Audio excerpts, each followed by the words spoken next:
새로운 희망을 품게 되는 새해입니다. 모든 분들이 2025년 작년보다 나아지길 바라면서 역전다방도 새해를 맞아서 묵묵히 쉬지 않고 저희의 길을 열심히 달려보도록 하겠습니다. 왜냐? 많은 시청자, 구독자 여러분들의 요청사항을 따라야 하기 때문입니다. 아프신 분들이 몇 분 있었습니다. 하지만 중요한 건 여러분의 몸이 아닙니다. 시청자분들이죠. 구독자분들입니다. 뼈를 갈아 넣어서라도 여러분들이 행복하다면 저희를 갈아 넣도록 하겠습니다. 아이 그러다가 이 모양이 꼴이 됐는데. 더 하세요. 예. 부족합니다. 알겠습니다. 근데 온도차가 좀 심해서 그런지 몰라도 네. 기온 때문에 그런지 몰라도 다들 감기에 많이 걸리셨어요. 좀 괜찮으십니까? 네, 목소리가 약간 좀 정상이 아닌 것처럼 느껴지신다면은 감기 탓을 해주시면 감사하겠습니다. 목이 안 좋지만 열심히 달려보도록 하겠습니다. 밑밥을 까시는 것 같은데. 진짜 아픈 거예요. 그래요? 우리 막내는 매 녹화 때마다 아팠잖아요. 네, 맞습니다. 아니 제일 건강하신 것 같아요. 네. 우리 큰 어르신이. 아니, 저 같은 경우는 코로나 이후로 네네. 손과 발을 깨끗이 씻는 버릇을 들였거든요. 그 다음부터는 감기가 없어지더라고요. 근데 큰 형님 그럼 나머지는 더럽다는 이게 역시 기본에 충실해야 된다. 예, 그런 얘기죠. 예. 그렇습니다. 중요한 말씀입니다. 기본이 항상 중요한 것이고 이 바쁜 와중에도 우리 유 교수님은 책을 2권이나 집필 중이십니다.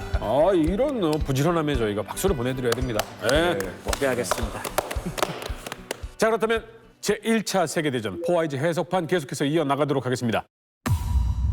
1차 세계대전에서 또 빼놓을 수 없는 결전병기 중에 하나가 바로 잠수함입니다. 화이트헤드가 이제 어뢰의 혁신을 이뤄내갖고 자력으로 항주해서 이 적함을 향해 돌진할 수 있는 이런 어뢰가 나오면서 잠수함도 이제 드디어 빛을 보게 된 것이죠. 그래서 이 과학의 나라 프랑스가 이 당시에 딱 잠수함에 꽂히기 시작해갖고 1898년에 이제 굉장히 또 혁신적인 잠수함을 만들어냅니다.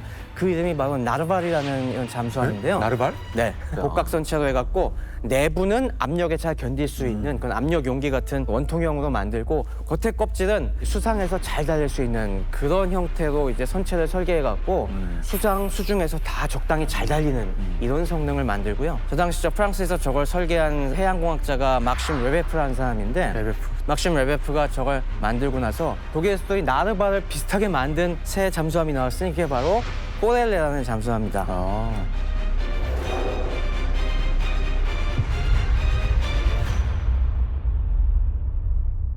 자, 그러면 독일의 초기 잠수함 어떻게 발전을 해왔을까요? 네, 독일이 1906년에 배치시킨 U1이 이때 나옵니다. 드디어 U1. 그때 당시 어떤 평가가 있었냐? 흠잡을 데 없다 이런 평가가 있었습니다. 그러니까 당연히 막심 레베프의 그 설계를 굉장히 아주 충실하게 따라서 만든 거였습니다. 이제 레베프 복각식이에요. 영향을 다 받았죠. 완전 복각식이에요. 그리고 최대 속도가 11노트, 그러니까 수상해서 11노트 정도였고요. 10노트로 항해를 했을 때 1,500캐리, 약 꽤 멀리 가네. 2,775km를 갈 수 있었습니다. 그리고 잠수항해 속도가 최고 속도가 무려 8.7노트였습니다. 근데 8.7노트를 계속 낼 수는 없었고 5노트 정도 하는 게 가장 이상적이었는데 이 5노트 정도 속력으로 수중에서 가면 무려 93km를 갈 수 있었어요. 지금 보면 아무것도 아니지만 이때 당시에는 굉장한 거였습니다. 심지어 U1의 잠수 심도가 30.5m였습니다. 당시로서 30.5m면 이거 꽤 기뻤다고 하던데요. 네. 그런데 이렇게 좋은 괜찮은 쓸만한 유보트였지만 실전에선 단 한 번도 쓰이지 못했어요. 이게.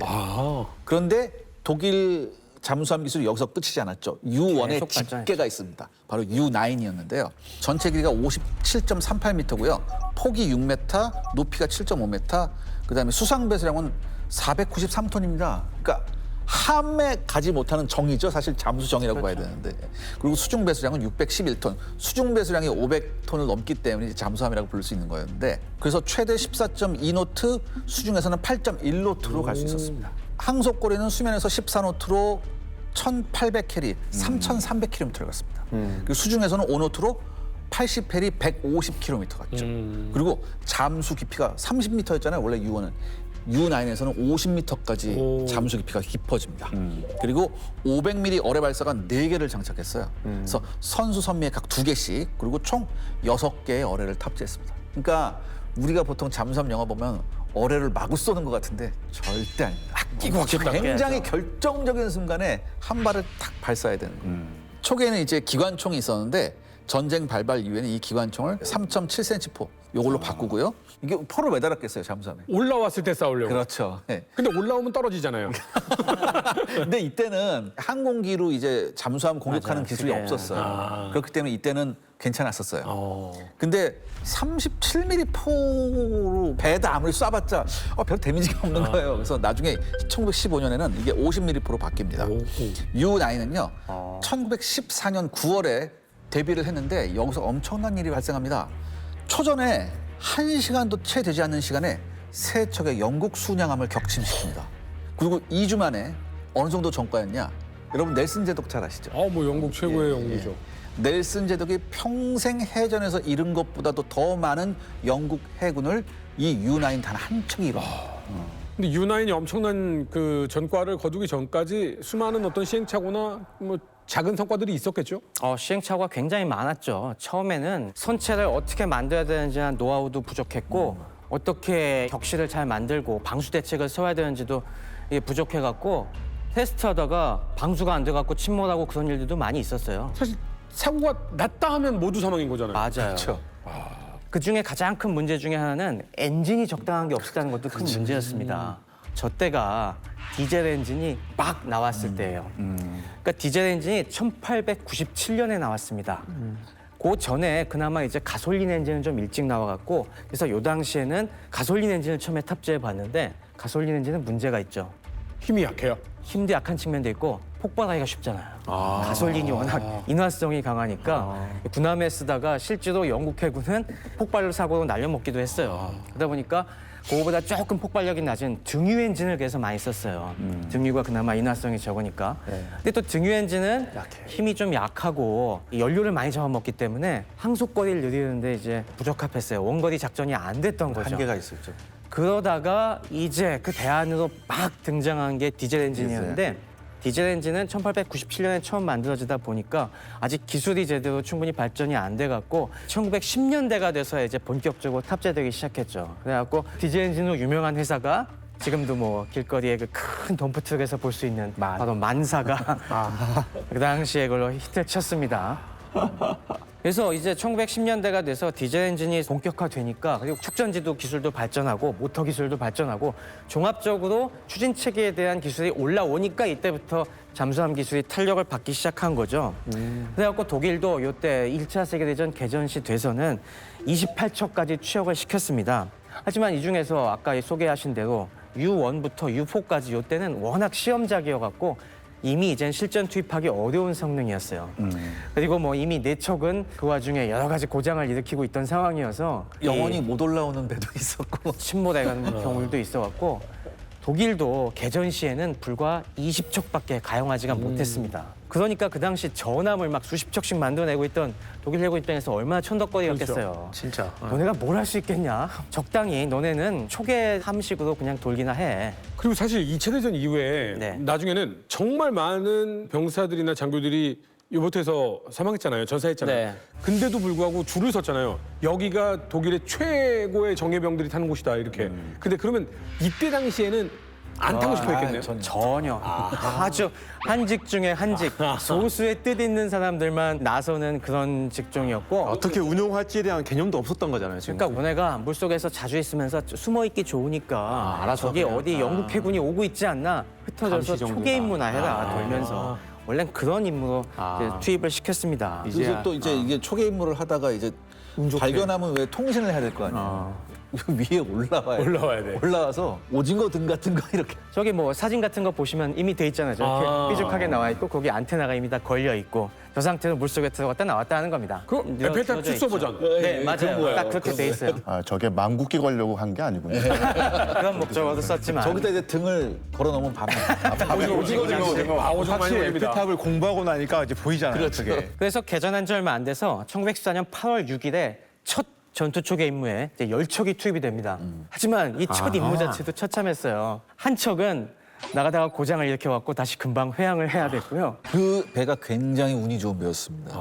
회항했어요? 네. 그게 U9이었어요. 그 중에 한 척 U15는 어리버리 돌다가 영국 순양함한테 먼저 발견이 됐어요.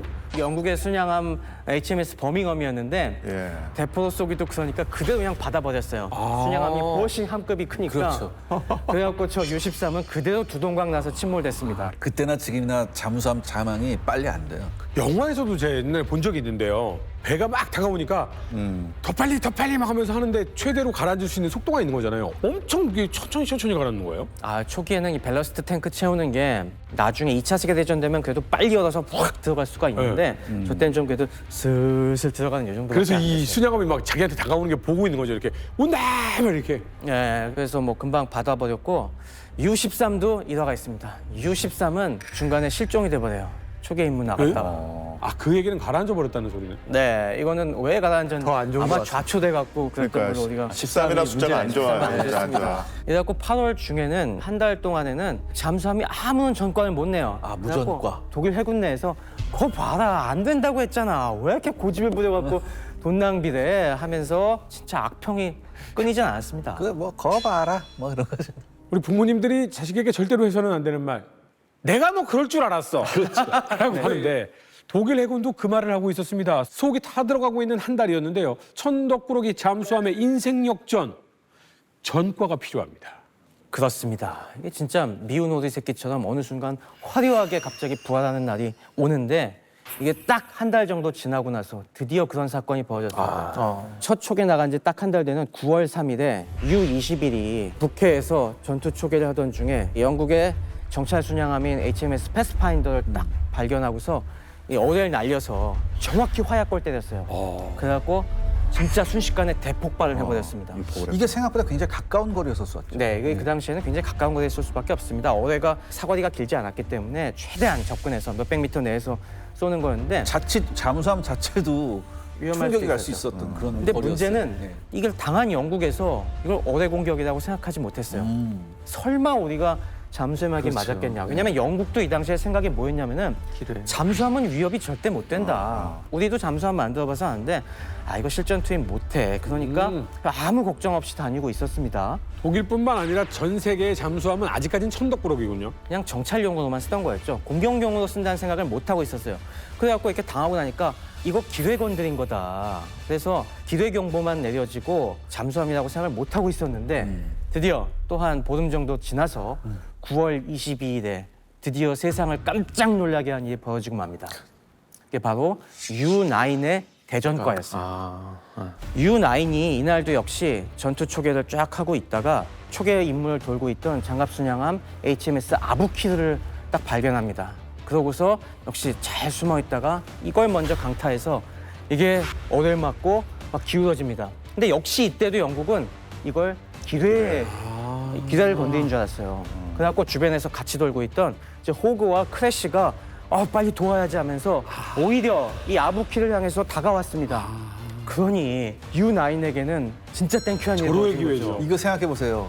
U9이 어뢰가 6발밖에 없잖아요. 근데 그 중에 한 발이 명중시킨 거예요. 네, 그러니까 이를테면 별로 자세 바꿀 필요도 없이 그대로 옆으로 붙은 호그와 크래쉬한테 어뢰 2발씩을 딱딱 날려줍니다. 2발씩인가요? 네, 확실하게. 그래갖고 이 세 척이 한꺼번에 다 침몰이 됩니다. 가성비가 엄청난 네, 전함도 못한 일을 잠수함이 이 했네요. 장갑 순양함이 한 척에 12,000톤짜리였어요. 우와. 12,000톤 세 척이 한꺼번에 수장이 되니까 정말 어마어마한 사건이었죠.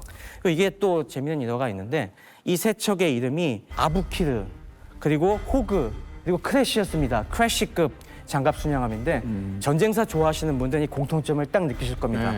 이게 뭐냐면은 바로 영국이 프랑스를 상대로 100년 전 대승을 거둔 그 전투들 이름을 갖다 붙인 거예요. 그래서 이 소식을 들은 프랑스에서는 독일이 우리 프랑스 기술로 복수를 해준 것까진 좋은데 이걸 지금은 영국이 동맹국이네. 웃어야 할지 울어야 될지. 맞습니다. 우픈 상황이 벌어진 겁니다. 이거 톤수를 따져보면 70분의 1짜리 한테 달는 거예요. 70배예요. 와, 어마어마하네 진짜. 네. 이거 독일에서도 이때부터는 비에르 미세가 이 미운 오리 새끼를 이제 치하하기 시작합니다. 함장 오토 베디겐 중위에게는 그 당시 1급 처십자 훈장을 수여했고요. 그럴 수밖에 없네. 나머지 모든 승조원들에게도 2급 처십자 훈장을 부여했습니다. 선조원들도. 네. 처십자 훈장이 뭐 그거 별거냐라고 생각하실지 모르겠지만은 독일은 이 70자 훈장을 전쟁 때만 줍니다. 평시에는 안 주고 있다가. 그래서 보불 전쟁 때 준 게 마지막으로 그동안 한 40년 넘게 안 주고 있다가 막 이제 다시 부활시켰는데 70자 훈장을 수여받을 정도의 대전과가 나온 겁니다.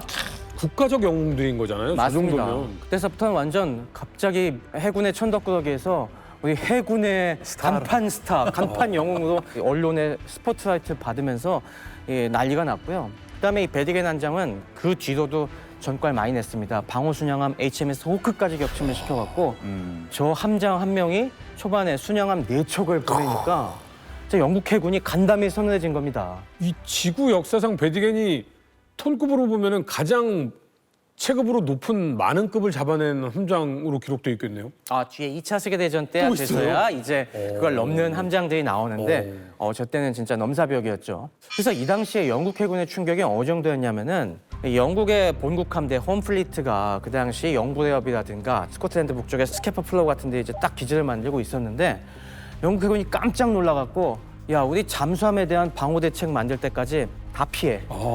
안전한 데로 빨리 다 기지를 비우고 나가라는 명령을 내릴 정도였습니다. 이게 단 한 척의 잠수함이 이런 일을 만든 네. 모든 영국의 전략을 완전히 다 송곳에 갈아엎게 만들고. 맞습니다. 모든 기지에 이 대잠 방호망 네. 이 밑에 수중망 같은 거 깔기 전에는 야, 언제 저 잠수함이 들어와서 또 당할지 모른다. 다 피해. 근데 이 정도가 됐습니다. 예전에 그 유명한 짤이 있었거든요. 인터넷에 막 떠돌던 영상 같은 게 있었는데 허니배저라고 벌꾸로 소리. 개보다 조금 작은 벌꾸로 소리. 예. 내가 무서운 게 없거든 하고 그냥 여기저기 싸바나지 막 돌아다니면 오히려 막 다른 큰 동물들이 막 피하고 막 이런 모습이 보였는데 지금 이때 당시의 유보트는 그런 맞아요. 느낌이네요. 네. 거기다가 10월 18일에는 또 한 번의 역사적인 기록이 만들어집니다. 그때는 U-27이 영국 잠수함을 격침시켜요. 영국도 잠수함을 배치해서 초계 임무에 투입하고 있었는데 영국 잠수함 E3가 역시 독일 해안에서 초계 임무를 하다가 독일 구축함을 발견하고서 숨는다고 재빨리 숨었어요. 근데 그 숨은 마침 그 앞에 독일 잠수함 U-27이 있었던 거예요. 까꿍. 그래서 그 당시에는 소나가 없었기 때문에 먼저 눈으로 본 쪽이 걸리는 거예요. 물속 잠망경으로 봐요. 아니. 어떻게 봐요 그러면? 대부분의 잠수함이 살짝 요 위에 걸치고. 이 탑만 올려놓고 이렇게 잠망하는 경우가 많았거든요. 그러니까 우리가 이런 생각을 많이 해요. 2차 대전이건 1차 대전이건 잠수함끼리 붙었다고 하면 야, 영화같이 물속에서 쫙 이게 아닙니다. 왜냐하면 어뢰를 쏘기 전에 뭘 해야 돼요? 저걸 보고 탐색을 해야 되잖아요. 그렇죠. 근데 1차 대전에 무슨 뭐 소나가 있어요? 레이더가 있어요? 뭐가 있어요? 눈으로 아무것도. 봐야죠. 그러니까 눈으로 보고 쏘는 거예요. 딱 적당한 위치가 되니까 그때서야 U-27이 딱 300m 앞에서 어뢰 쏴요. 엄청 그걸 가까운 맞아갖고 한 발에 격침이 돼버렸죠. 첫 잠수함 격침사래. 그렇죠. 그러면서 10월 20일에는 또 U-17이 최초로 상선을 격침합니다. 그건 못된 짓 아닙니까? 어차피 이 잠수함의 주요 목적 중에 하나로 생각한 것이 통상 파괴전. 그러니까 영국의 이 상선단을 격침을 시켜갖고 영국을 말려주기라는 목적이 있었기 때문에 그거에 맞는 이제 상선까지도 격침을 시키면서 다 격침시켜 본 거예요. 군함, 잠수함, 상선. 그러면서 야 진짜 잠수함이 공격 무기로 쓸모가 있구나 하는 인식이 불과 개전 후 2달 만에 딱 자리 잡게 되고요. 그래서 1914년 말까지 독일은 잠수함 5척을 잃고 10월, 11월, 12월 석 달 동안 무려 19척, 총 4만 3천 총톤의 수송선을 격침을 시킵니다. 남아도 한참 남는 장사죠. 이렇게 되면. 그렇죠. 지금 비율로 따지면 20대 1의 비율 그렇죠. 정도가 돼요. 네, 굉장히 나쁜 어마어마한 정도예요. 거죠. 정말 미운으리 새끼였는데 알고 보니까 백조였네요, 진짜. 그렇습니다. 그때부터는 독일 해군에서 팍팍 밀어줄게. 이걸 판을 키워보자. 이게 진짜 우리의 살 길이다라고 하면서 무제한 잠수함 작전이 이때부터 모락모락 피어오르기 시작한 겁니다. 그러니까 우리가 무제한 잠수함 작전이 처음부터 독일의 사상에 있었을 거라고 생각하는 분도 있을 텐데 그렇지 않았어요. 전쟁 시작할 때만 해도 이게 잠수함이 무슨 쓸모가 있겠냐라는 혹평까지도 있었지만은 이렇게 초반 2달 동안의 가능성이 딱 입증이 되니까 이때부터 태세 전환된 것이 바로 무제한 잠수함 작전인 겁니다. 비렐름 황태자 저하도 항상 실패만 한 건 아니었네. 네, 비렐름 황제가 이제 이렇게 히트를 칠 줄 모르셨겠죠. 네. 근데 어쨌든 지원해 주셨잖아요. 그래서 비렐름 2세가 1915년 2월이 되면은 육지에서는 다 전선이 고착화되고 타겟책이 안 보이니까 안 되겠다. 이 상황을 타개하기 위해서는 우리 지난번에 봤던 제펠린 전략 폭격도 하고 바다에서는 잠수함으로 상대해 주겠다라고 나온 겁니다. 그러니까 영국의 봉쇄를 뚫으려고 하는 거죠, 이제 잠수함들이. 그걸 역공까지 하는 거죠. 아니 뚫는 걸 넘어서 봉쇄까지 한다. 네, 내가 우리도 더 크게 역으로 너를 봉쇄해 주겠다. 엄청나게 전략적으로 엄청 크게 생각했네요, 이걸. 네, 그래서 이 1915년이 되면은 드디어 이 잠재력이 쭉쭉 뻗어나오기 시작합니다. 그래서 이 2월 말 짧은 그 일주일 동안에 8척의 수송선이 격침이 되고, 그다음 3월에는 29척, 4월에는 33척, 5월에는 53척. 불과 3달 조금 넘는 기간 동안에 무려 123척을 조합비가 엄청나네. 독일은 쫙쫙 밀고 나간 거죠. 자, 근데 말이죠. 지금은 독일의 입장에서 지켜본 겁니다. 근데 반대로 한번 시야를 돌려보면 함대함은 영국이고요. 영국은 독일 옴짝 달싹하지 못하게 바다를 막았다라고 생각했는데 그렇죠. 러시아 전공, 영국 부전공 우리 이 교수님 지금 예. 영국은 난리 났을 것 같아요. 예, 제가 뭐 영국 유학생이니까 사실 독일로서는 거의 뭐 신데렐라를 찾아낸 셈일 텐데요. 독일 해군 참모총장이 헤닝 폰 홀젠도르프 제독인데요. 그러니까 이분이 계산을 해보니까 연합국이죠. 그러니까 더 정확히는 이제 영국이 주로 될 텐데 연합국 선박을 월 60만 톡씩 5달 동안 격침을 하면 꼬박꼬박 격침시키죠. 예, 영국이 완전히 그 말라버릴 것이다. 그런데 계산을 해본 1915년 한 해 동안 이 독일 잠수함이 격침한 상선이 75만 톤이에요. 나름대로 적지 않은 성과지만 영국을 빈세 상태에 빠뜨릴 수 있는 수준과는 이제 거리가 멀긴 했죠. 역시 영국의 해상력은 아직까지도 굳건했다라고 볼 수 있는데 그렇더라도 이 영국엔 그 가장 중요한 게 제해권이겠죠. 그 5대양을 마음대로 누비고 다녀야지 이 제국이 유지가 되는데 어쨌든 간에 이 독일의 잠수함으로부터 예상치 못한 그리고 나름대로 격심한 피해를 입으면서 받은 심리적인 충격이 적지 않았다고 볼 수 있겠죠. 이 정도면 제해권에 흠집이 난 정도가 아니라 예. 구멍이 그래도 하나 뚫린 것 같은 그런 생각이 좋습니다. 예, 예. 사실 그래서 당연히 이런 문제가 생기면은 이거에 대한 대응책을 마련해야 되잖아요.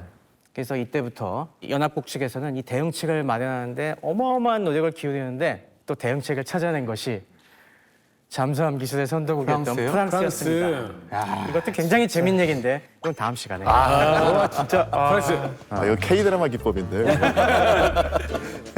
자, 그럼 이번에는 고착돼 있던 서부정선으로 한번 가보도록 하겠습니다. 지금 바다에서는 격동의 시기가 도래하고 있거든요. 지상전에는 별다른 변화의 조짐이 없습니까? 서부 상황은 지금 이제 교착화됐고요. 동부 상황은 우리가 나중에 또 다뤄보겠지만 지금 위기 상황이 계속 되고 있습니다. 근데 그렇다고 해서 독일이 동부 전선 쪽에 전력을 확 집중할 수도 없었던 또 상황입니다. 왜냐하면 총참모장이었던 팔케나인 같은 경우는 결국엔 이 전쟁을 궁극적으로 이기기 위해서는 우리가 서부 전선에서 승리해야 된다는 걸 믿고 있었던 사람이거든요. 그럼에도 불구하고 동부 전선의 상황이 상황인 만큼 서부 전선에서의 병력 일부를 동부로 투입할 수밖에 없는 그런 또 상황이었어요. 근데 그러다 보니까 서부 전선에서는 아무래도 독일군은 수세적이고 방어적인 그런 입장을 취할 수밖에 없었던 게 1915년 초반부의 상황이었습니다. 모든 독일의 계획이 다 어그러져 버린 겁니다. 그렇죠. 예. 그런데 이제 반면에 프랑스군 입장에서는 독일처럼 이런 혼돈의 상황을 겪을 이유가 하나도 없어요. 왜냐하면 작전 목표를 두고 고민할 필요가 없거든요. 왜? 명확해요. 지금 영토 뺏겼죠? 회복해야 됩니다. 실질 회복. 독일군은 몰아내야 됩니다. 그 말은 공격을 어떻게든 해야 되는 상황인 거죠. 이제 그렇다면 이제 군사적 행동에 나서야 되는데 어디를 뚫어야지 확 뭔가 독일군을 밀어낼 수 있을까? 이제 이런 고민을 하게 되는 겁니다. 그래서 제일 먼저 현실적인 고려 사항이 있어요. 서부 전선의 이제 병력을 좀 비교를 해보면 연합군 같은 경우는 113개 사단이 있었고요. 독일군 같은 경우는 98개 사단이 있었습니다. 연합군이 더 많았어요. 예, 조금 많았어요. 조금 많았습니다. 제가 봤을 때는. 근데 이게 무슨 말이냐면 이미 14년 후반 진지전 참호전 싸워봤잖아요. 네. 돌파가 잘 됩니까? 안 되죠. 안 됩니다. 그러니까 정말로 압도적인 한 지점에서 압도적인 병력을 투입해야지 될까 말까 하는 걸 깨달은 거예요. 그러니까 두세 배의 병력이 있어야 네. 되는데 근데 전체적으로 봤을 때는 그렇게 큰 차이가 네. 없잖아요. 그러다 보니까 성공하기 위해서는 모든 지역을 다 공격할 수는 없고 이 넓은 전선에서 하나면 제일 좋겠지만 그래도 최소한 2개, 3개 정도 최대한 줄여서 공격할 수밖에 없는 그런 상황이었던 겁니다. 저희가 6.25 공부 잘했네요. 그러니까 이렇게 고착화된 전선에서 집중해서 한 3배 정도의 전략을 밀어 넣어버려야 거기를 뚫을 수 있는 거잖아요. 네, 더 그러니까 압도적인 것. 네. 그러니까 중공군의 전설이 여기서 들어가야 되는 듯한 느낌. 네, 그래서 확 독일군을 밀어 올릴 수 있는 지역을 한번 선택해보자. 가장 확실한 지점. 네. 그래서 저 지도를 딱 놓고 보면은 저 동그라미가 돌출부라고 하는 거죠. 그럼 덜출부의 저 위쪽과 그다음에 이 동쪽으로 어깨 견부가 이렇게 있는 거예요. 그렇죠. 견부의 저 위쪽을 보면 저기 아르투아 지역입니다. 저기에 이제 아라스가 있는 아르투아 지역이고 동쪽 이 부분이 샹파뉴 지역입니다. 저걸 잘 기억하시려면은 네. 우리 맥주 유명한 거 스텔라 아르투아. 아르토아. 네. 이거 저 아래쪽이 바로 샴페인으로 유명한 거 샹파뉴 지방입니다. 이 술로 유명한 양쪽으로 딱 승리하면 맥주로 1차 먹고 2차로 샴페인 갑니다. 그렇죠. 저 양쪽에 딱 공격하면은 딱 전선이 밀려나면 어때 견부 자체가 다 위로 올라가는 거잖아요. 그렇죠. 양쪽에서 공세가 만약에 성공한다면 잘하면 돌출부를 포위할 수도 있어. 그런 여러 가지 것들이 지금 고려가 되는 겁니다. 그 정도 전선이면 벨기에까지도 한번 라인을 그렇죠. 밀어올릴 수 저게 잘 뚫리면 다시 쫙 원상 회복 밀고 가는 거죠. 중요한 게 또 현실적으로 군사적으로 고려했을 때 돌출부 양 끝단에서 어디까지 이제 전체가 다 올라가긴 사실 힘들어요. 그러니까 목표를 정합니다. 아르투아 지역에서는 릴과 두에를 목표를 정했고요. 그다음에 샹파뉴에서는 메지에르까지 돌파하자라고 이야기를 합니다. 근데 네. 그 목표가 딱 어디냐면 철도입니다. 아, 저 뒤에 저 검은색이 철도거든요. 네네. 철도선까지 딱 가면은 결국 이 지금 독일군 전선의 이 횡적 철도잖아요. 네. 그걸 끊어줄 수 있다는 거예요. 그러면 전반적으로 전선을 위로 올릴 수 있다. 이런 현실적인 어떤 그런 고려가 있었던 거예요. 잘하면 동남부 전선을 좀 정리할 수 있겠다는 생각. 그렇습니다. 그래서 이 돌출부의 견부 공격이 1915년 내내 영프 연합군의 공세의 기본 방침이 되는 겁니다. 1년 내내. 내내 이제 저기에 이제 계속 뭔가를 하는 거예요. 15년 2월 중순에 프랑스 사군이 여기를 공격을 합니다. 근데 한 달 동안 공격을 하는데 3km 앞으로 갔어. 근데 더 놀라운 거는 사상자가 43,000입니다. 그러니까 1km당 10,000명씩 갈아넣는 거죠. 이게. 그렇죠. 3월 10일에는 저기 위에 있는 이제 아라투아 지역에서 계속 인도 군단이나 이런 영국군이 계속 들어오는 상황 속에서 증원 병력이요? 영국군이 잘 싸우는 모습을 보여주고 싶었습니다. 그래서 단독으로 이때 이제 들어갑니다. 근데 실제로 초반에 되게 잘 싸워요. 2개 사단이 투입돼서 2,300명 정도의 손실이 났는데 1km 정도를 전진했습니다. 이거 잘한 거예요, 되게. 그렇죠. 아니 뭐 프랑스군에 비해서는 몇 배 이상의 성과니까. 네, 그리고 가장 중요한 거는 이때 확보하려고 했던 내부 샤페를 확보를 합니다. 그리고 이 일대의 돌출부를 어느 정도 제거를 해요. 그리고 바로 아까 철도교통의 요충지였던 릴을 바로 코앞에서 위협할 수 있게 됩니다. 그건 꽤나 큰 의미가 있죠. 네. 그렇죠. 근데 이게 어떻게 가능했을까? 14년의 영국군과는 정말 달라졌거든요. 근데 나름 준비를 엄청나게 철저하게 했다. 특히 항공정찰을 하면서 정확한 참호선, 그러니까 적군이 어디 위치해 있는지를 정확히 파악을 했었고 1차 대전에서는 최초로 포병 사격 시간표를 만듭니다. 대략 어느 정도까지 돌파할 거를 예상을 하고 거기에 따라서 시간별로 포병 화력을 지원해 줄 수 있는 시간표를 다 만드는 겁니다. 그 보병은 그 시간표에 따라서 움직여요. 점진적으로 전진하는 네. 겁니다. 철도만 시간표 전쟁을 하는 게 아니라 보병도 시간표 전쟁을 해야 되는, 전투를 해야 되는 그런 상황인 겁니다. 이때부터 이제 화력 관제가 굉장히 발달하기 시작하는데 그렇죠. 네. 아무래도 참호를 공격해야 되다 보니까 이제 곡사 사격이 본격화되기 시작합니다. 그러니까 곡사로 때리려다 보면은 당연히 훨씬 그 전보다 이 측지도 자세하게 해야 되고 사격 지원을 정확하게 산출해갖고 그 화력을 극대화시키기 위해서 이런 식으로 시간표에 따라서 계획적으로 탄막을 딱딱딱딱 뿌리면서 전진시키는 그렇죠. 이런 기술이 이제부터 엄청나게 이제부터 발전한 거죠. 엄청나게 노력을 하기 시작하죠. 그리고 공격 들어가기 전에 한 35분 동안 공격 준비 사격을 합니다.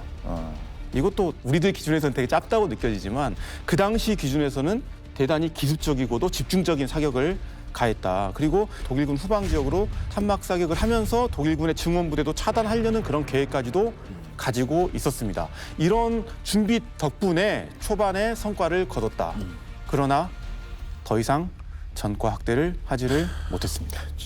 근데 공격을 하는 과정 중에서 특히 정면 부대들은 잘 들어갔는데 측면 부대들의 진격이 좀 지지부진해지면서 오히려 들어갔던 정면 부대들이 안에서 포위가 되고 갇히게 되는 거죠. 더 밀집되게 되고. 그러면서 상대방 독일군의 포병 화력에 오히려 더 당하면서 돌파 속도가 더 늦어지게 됩니다.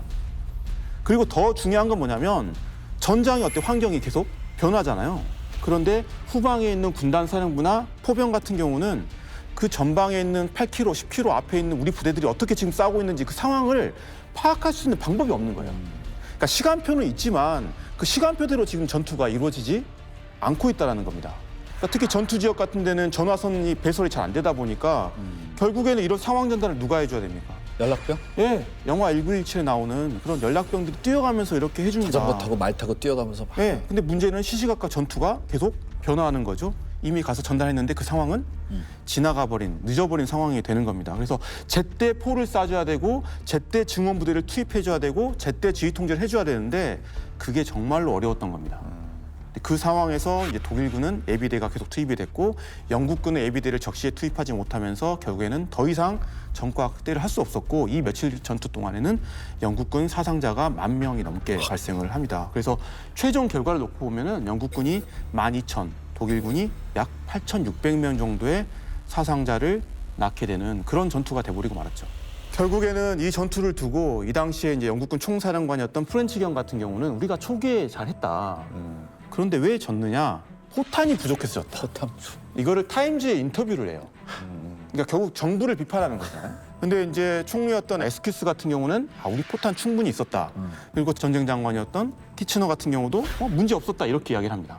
그런데 이후에 5월 달에 영국군이 또 이쪽에서 한 번 더 싸우거든요. 이프 전투에서 그런 일이 또 벌어지죠. 네, 그때는 타임즈에서 이제는 대대적으로 티치너를 노골적으로 비판을 합니다. 결국 우리 병사를 죽인 게 누구냐? 저 위에 지금 런던에 있는 정부에서 결국 죽인 거 아니냐? 포탄을 안 줘서.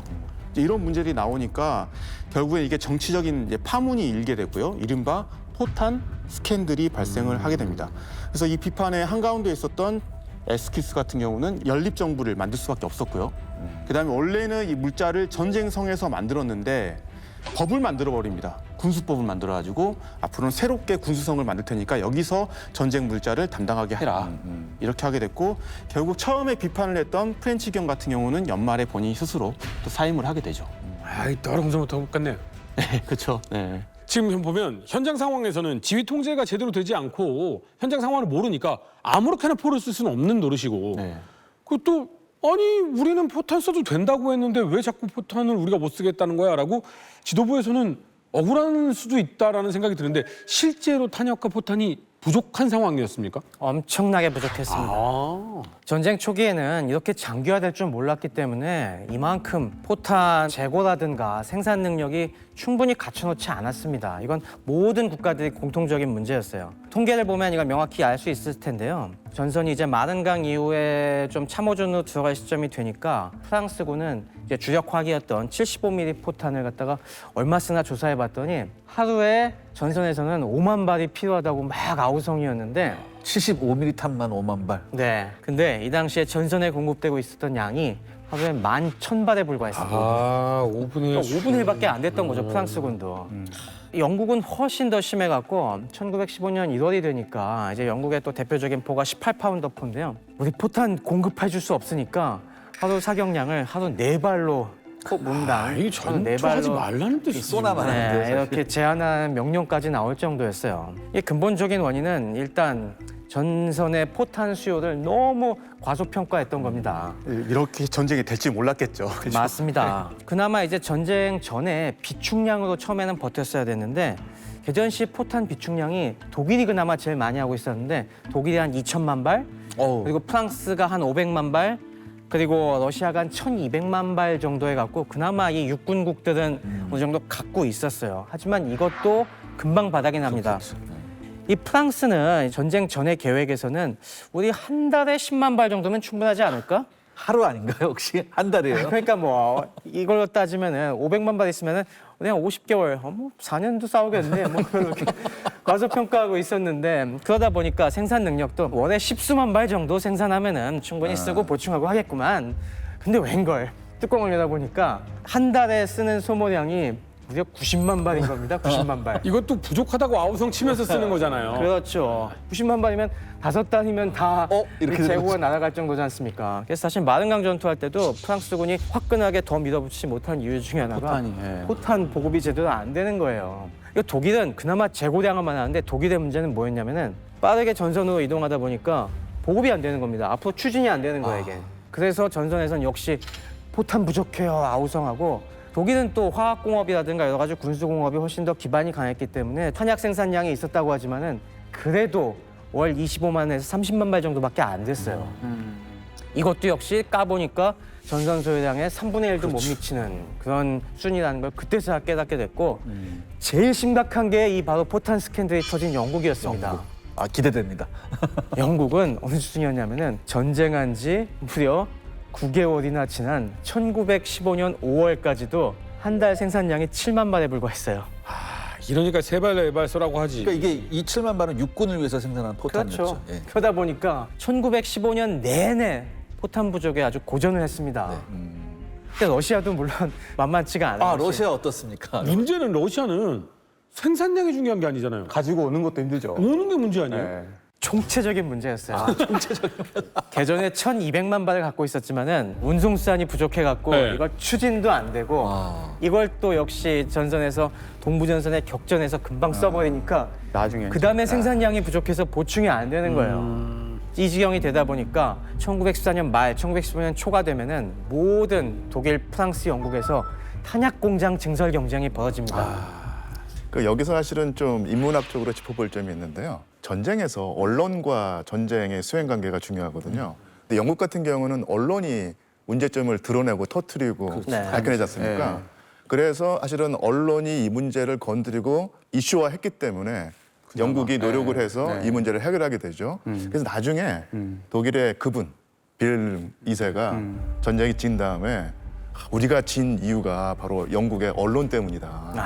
이런 말을 했다고 그래요. 언론이란 것이 전쟁 때 통제돼야 되는 측면도 있지만 근본적인 문제를 제기하고 드러내는 어떤 이런 순기능을 했는데 그게 바로 영국의 경우가 아닌가 싶습니다. 러시아는 어땠습니까? 러시아는 러시아는 감춰두죠. 저는 궁금한 게 류 교수님은 양쪽 진영에서 다 공부를 하셨잖아요. 예. 미국 저희 남북전쟁 할 때도 그랬는데 아니 같은 국가의 사람들인데 언론이 이런 식으로 막 다 비밀을 얘기해버리고 막 공개해버리고 이래도 되나 이런 생각도 사실 들면서 예. 또 반대편을 보면 아니 러시아는 저렇게 정부 편만 들고 저렇게 다 통제해도 되나 이런 생각이 드는데 예. 양쪽 다 보셨을 때 예. 순기능과 역기능이 어떤 게 있다고 이게 사실은 생각하세요? 뭐 이게 참 이게 도식화하기 어려운데요. 장기적으로는 결국은 언론이 제 기능을 해야지 전쟁에도 순기능이 생긴다고 봅니다. 예. 이게 문제가 그거 아닐까요? 황색 저널리즘에 빠지느냐 안 하느냐. 예, 예. 이게 굉장히 중요할 거예요. 그래서 그 미국 같은 경우가 경험이 있어서 그런지 2차 세계대전 때 보면요. 엠바고를 걸면서 어떤 부분은 통제하고 유리하게 감춰주지만 하고. 하여튼 또 그 나머지 부분에서는 언론 자유가 되니까 결국은 이게 미국의 힘으로 나타나서 연합국의 승리로 끝날 수 있다. 2차 대전 그렇게 됐는데 베트남전은 왜? 그래서 다시 털프전일 때는 또 통제를 하고. 결국 이것도 섞이네요. 그러니까 풀어주는 부분도 있고 통제하는 부분도 있고. 예. 자, 이번만큼은 돌파구를 뚫을 수 있을 거라는 잔인한 희망이 계속해서 반복되는 서부전선입니다. 이번엔 독일군이 오히려 공격을 해온다고요? 네, 지금 서부전선에서 돌출부에 양변부에서 계속 연합군이 이제 공격을 해오니까 네. 독일군 입장에서도 뭔가 이거를 압박을 좀 덜 필요는 있었다. 네. 수세에서 벗어날 네, 필요가 있었죠. 수세에서 벗어날 필요가 있었던 거예요. 그러니까 여기서 계속 공격을 해오니 여기에 대한 압박을 좀 돌리기 위해서 다른 곳을 좀 공격을 하려고 합니다. 그러니까 서부전선에서 다른 곳을. 역시 또 우리에게 익숙한 전장 계속 나왔었던 이프르 전투입니다. 이프르에서 한 번 더 공격을 해보기로 네, 작정을 그러니까 이프르는 약간 전선이 누구 쪽으로 좀 들어가 있습니까? 독일 쪽에 돌출부가 돼 있는 살짝, 거죠. 네, 그러니까 이걸 제거를 하고 싶은 거죠, 독일 입장에서. 뼈도 제한을 딱 믿어버리려는 그런 그렇죠. 상황이었죠. 네네. 문제는 힘이 충분하지 않으니까 새로운 무기를 씁니다. 새로운 무기도. 예. 돌파를 하려면 뭐 기관총도 필요하겠지만 제일 중요한 건 지금 포병이잖아요. 네. 포병과 함께 보병의 전선 돌파를 위해서 새로운 무기를 써요. 이제 그게 바로 독가스입니다. 근데 돌출부를 공격하는 데 있어서 독가스를 사용했다? 그만큼 수단이 없었다라는 이야기가 될 수도 있고요. 한편으로는 독가스가 나왔으니까 이게 군사적으로 얼마만큼 가치가 있는지를 한번 테스트 한번 해보고 싶다 이런 부분이었던 것 같습니다. 이때 당시에는 독가스를 사용하는 것이 세계적 국제법적으로는 금지되었었죠. 금지돼 있었죠. 금지돼 있는데도. 네. 근데 진짜 독가스 공격은 정말 충격적이었습니다. 네. 자, 이곳을 방어하고 있었던 영국, 프랑스군 같은 경우는 이 독일군의 독가스를 활용한 기습 공격에 전선이 3에서 5km 정도 밀리게 돼요. 반대로 독일군이 이프로 북쪽에 이제 돌파구를 뚫고 들어간 형국이 됐죠. 3에서 5km 프랑스 같은 경우는 5, 6만 명을 희생하면서 그러니까요. 회복해야 되는. 네, 그러니까 사실 여기서 더 밀고 들어갔으면 정말로 이때 독가스가 앞으로의 서부 전선의 향방을 결정짓는 전략적인 무기가 아마 됐을 거예요. 왜냐하면 연합군이 진짜 공황에 빠져버렸거든요, 완전히. 근데 문제는 독일군 역시도 이 독가스 연기를 최대한 근접해서 따라가지는 못했다. 겁나니까. 본인들도 못 들어가는 거예요. 그렇죠. 독가스의 역시 최대한 단점이 뭐냐면 바람의 방향에 따라서 영향이 완전히 달라진다. 그러다 보니까 독일군이 더 이상 전코 확대를 못하고 오히려 돌파구 안으로 들어가서 밀집된 상태에서 영국군과 프랑스군의 역습. 포격 혹은 역습의 전력이 약화되는 그런 상황이 되는 겁니다. 그러면서 이 전투로 독일군 같은 경우는 한 3만 5천 명 정도의 사상자를 냈고요. 연합군 같은 경우에는 영국군이 진짜 많이 활약했다는 게 뭐냐면 사상자가 6만이나 됩니다. 거의 원정군 거의 뭐 절반이세요. 그러니까 오히려 참호전으로 공격을 한 부대 같은 느낌이 좀 그렇습니다. 그래서 연합군 같은 경우는 총 7만 명 정도 사상자를 내게 됐다. 그러니까 이게 1차 대전이 무슨 조금 전투가 크다 싶으면 양쪽 합해서 한 10만에서 왔다 갔다 하는 것 같아요. 막. 근데 지금 여기서 제가 드리고 싶은 말씀이 이따 동부전선 가면 충격받으실 수도 있어요. 사실 진짜 세계대전이라는 이름이 괜히 붙은 게 아닌 게 하나의 전쟁사에서 나온 사상자가 네. 그냥 하나의 전투에서 계속 나와. 근데 이 정면 자체가 크지도 않잖아요. 이 좁은 공간에 저 많은 숫자가 달라붙어가지고 저렇게 많은 희생자를 낸다. 이게 정말 어떻게 보면 이 참호전, 진지전에 정말 네. 참혹한 전쟁 양상인 것 같습니다. 근데 지금 자료를 살펴보면 독일군이 사용한 독가스통이 무려 5,730통입니다. 이게 우리 전선이 지금 너무 긴급하니까 야 위에 얘기하지 말고 우리가 좀 쓰자.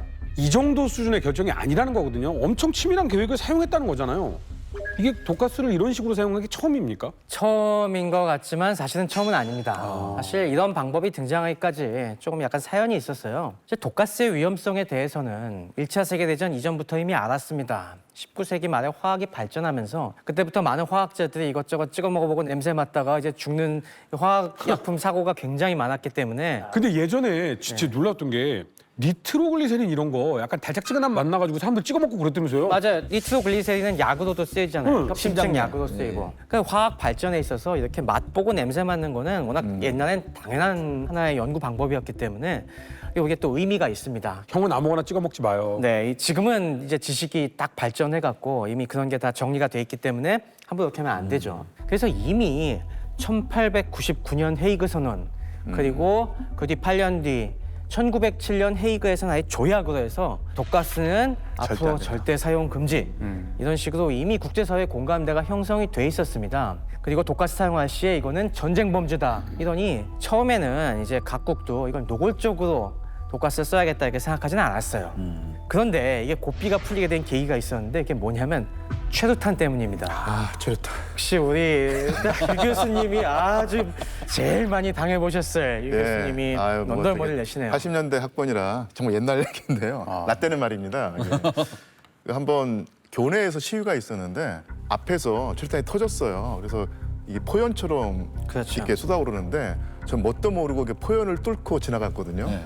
거의 1시간 동안 제정신을 못 차릴 정도로. 옷에도 다 묻고 이게 난리가 나죠. 자 그렇다면 이 최루탄은 원조가 어디였는지 아십니까? 최루탄의 원조, 어딘가요? 원조 프랑스.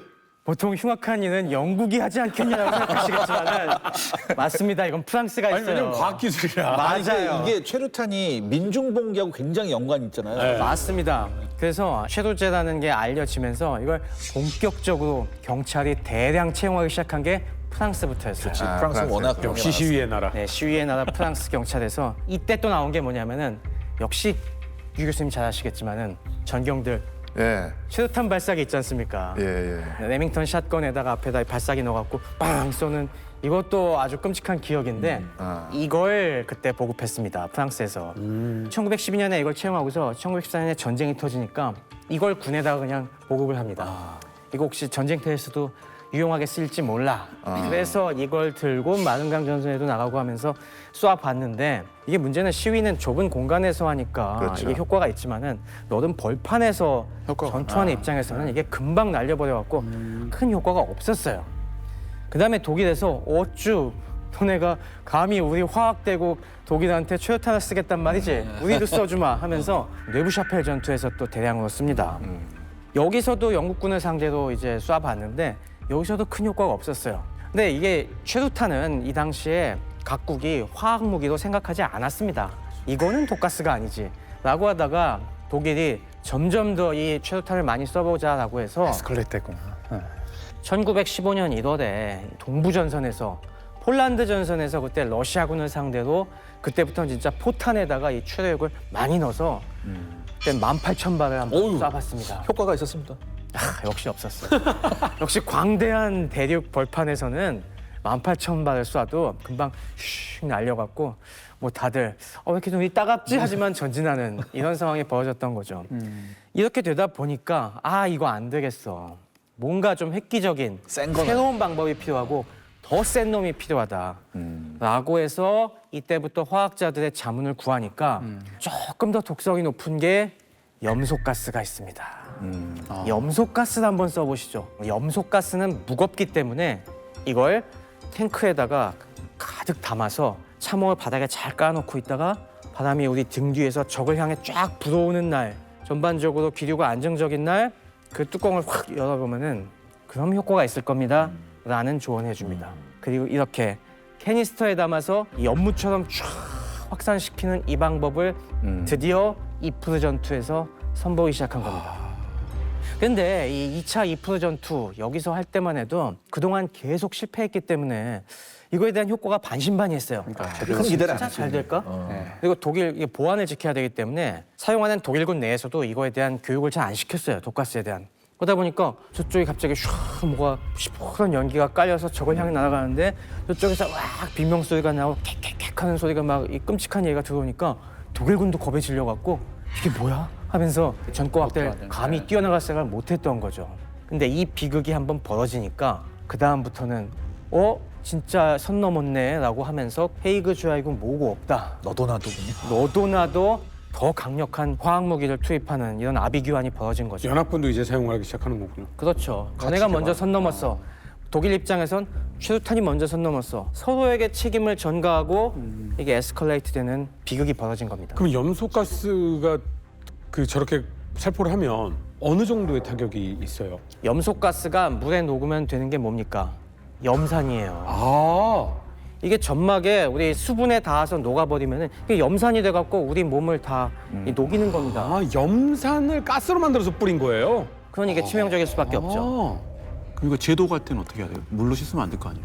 그래서 이 공격이 있다고 하니까 또 연합국 측에서는 방독면이 없잖아요. 그러니까 역시 화학자들한테 조언을 얻어갖고 방독면 만들자. 빨리 염소가스를 흡수할 수 있는 다른 물질들을 대체 물질들을 지급해갖고 그걸 빨리 이제 손수건에 적셔서 그거라도 대충. 왜 우리도 옛날에 최루탄 가스 할 때 저희 때는 통용되던 게 치약이 효과가 있다고 해서 다 치약 짜갖고 손수건에 묻히고 다니던 기억이 나는데 그런 식으로 초반에는 임시변통 대응을 했습니다. 사실 생존 전략인데요. 염소가스 노출되면 재빨리 수건에 소변을 봐서 그것을 알칼리. 얼굴에 덮으면 됩니다. 소변에 암모니아가 있는데 암모니아가 염기기 때문에 중화가 되죠. 사실 뭐 살려면 그거라도 해야죠. 살아야죠. 살아야죠. 네. 누가 어떤 인간이 이딴 거를 만들어냈습니까? 예, 여기서 나오는 이름이 바로 프리츠 하버라는 인물인데요. 독일 사회에 융화된 유대인이고 자기가 가지고 있는 과학 기술로 독일을 돕겠다면서 독가스 개발에 발버둥고 나섭니다. 명령이 아니라 자발적으로 보는. 예, 세르비아의 큰형님이 움직였습니다. 예. 두 제국이 맞붙는 전장 어떤 곳입니까? 양측이 맞닿은 전선의 길이만 400km입니다. 갈리치아 전투에 거의 최종적으로 보면은 약 400만 명 정도가 들어옵니다. 이거는 솔직히 까놓고 여기서 전투입니까 이게? 그냥 이거 하나의 전쟁 아니에요? 전쟁이죠. 그렇죠. 역시 동부전선의 스케일은 네. 어마어마합니다.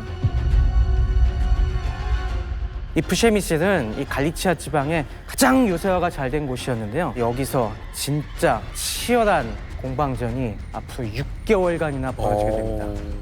또 오스트리아 헝가리를 구성하는 이 민족들 사이에 수많은 타 민족에 대한 착취와 테러라고. 거의 뭐 약탈 이런 범죄들이 무지막지하게 벌어집니다.